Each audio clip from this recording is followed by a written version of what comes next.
magicien du quotidien. Spiritualisez votre vie grâce à la magie des routines quotidiennes. D'Olivier Clerc. Lu par Patrick Donnet.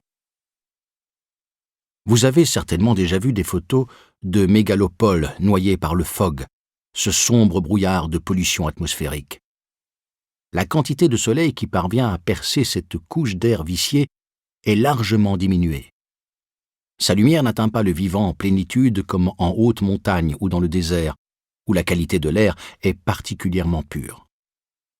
Le même phénomène est à l'œuvre en nous, dans nos dimensions physiques, affectives et mentales. Des éléments lourds, polluants et toxiques peuvent empêcher notre énergie de se manifester pleinement. Si je consomme une nourriture de mauvaise qualité, industrielle, trop riche, trop grasse, trop sucrée, j'encrasse petit à petit mon organisme. Je ne m'en rends pas compte tout de suite, car mon corps fait tout pour préserver sa santé. Mais un jour, je me sens moins en forme. Je m'essouffle et me fatigue plus rapidement. Voire je souffre de maux divers. La vie ne circule plus aussi librement en moi. Elle est bloquée, entravée. Pour nous épanouir spirituellement, nous avons, de la même façon, besoin que notre espace mental ne soit pas obstrué de noires pensées et que l'amour qui coule de notre cœur ne soit pas saturé de polluants émotionnels. En avons-nous réellement conscience ? Combien sommes-nous à nous gaver quotidiennement d'informations toxiques, à la fiabilité parfois douteuse de surcroît, qui ne débouchent sur aucune action saine ni utile pour soi et pour les autres ? Combien sommes-nous à entretenir un fog mental en ressassant des pensées négatives du matin au soir ? Par simple imitation ambiante, nous pouvons aussi cultiver des sentiments de morosité, de tristesse, de colère ou de dégoût, sans mesurer leur impact à long terme. Les maladies dites psychosomatiques résultent essentiellement des émotions désagréables qui stagnent en nous trop longtemps. N'est-il pas paradoxal de mettre du bio dans son estomac tout en laissant pénétrer des éléments toxiques dans sa tête et dans son cœur ? Le développement de l'hygiène physique a été le plus important facteur d'amélioration de la santé de ces derniers siècles. De manière analogue, l'hygiène mentale et émotionnelle crée les conditions d'un meilleur épanouissement et favorise l'accès à une plus grande conscience spirituelle.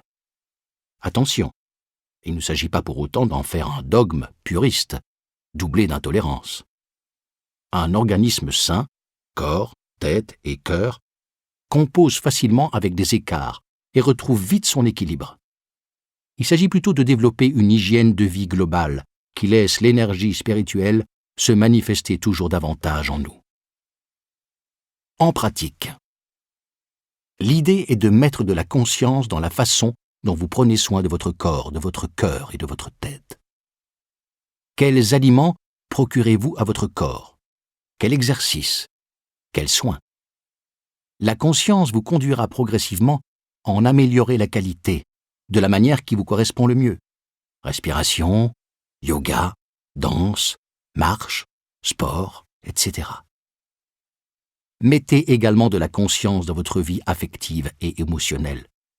Conscientisez les sentiments qui vous habitent. En êtes-vous satisfait ?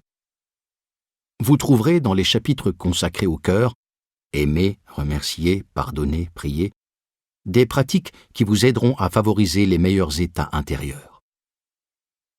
Pareil pour l'intellect.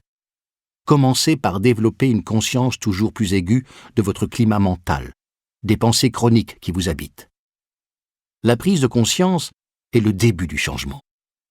Puis, choisissez en conscience de quoi vous voulez nourrir votre mental.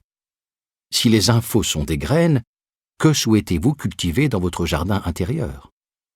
Là encore, vous trouverez dans les chapitres consacrés à l'intellect, étalonner, mettre à jour, étudier, méditer, des pratiques qui favoriseront cette hygiène mentale et laisseront ainsi la lumière rayonner de plus en plus à travers vous. 2 mots-clés peuvent accompagner ces démarches pour purifier le corps, le cœur et la tête. Joie et équilibre. Joie, parce qu'il ne rimerait à rien d'entreprendre cette démarche dans la lutte, le jugement de soi ou le mécontentement. Équilibre, parce que la vie n'est jamais statique et qu'un excès occasionnel est facile à compenser par un effort en sens inverse.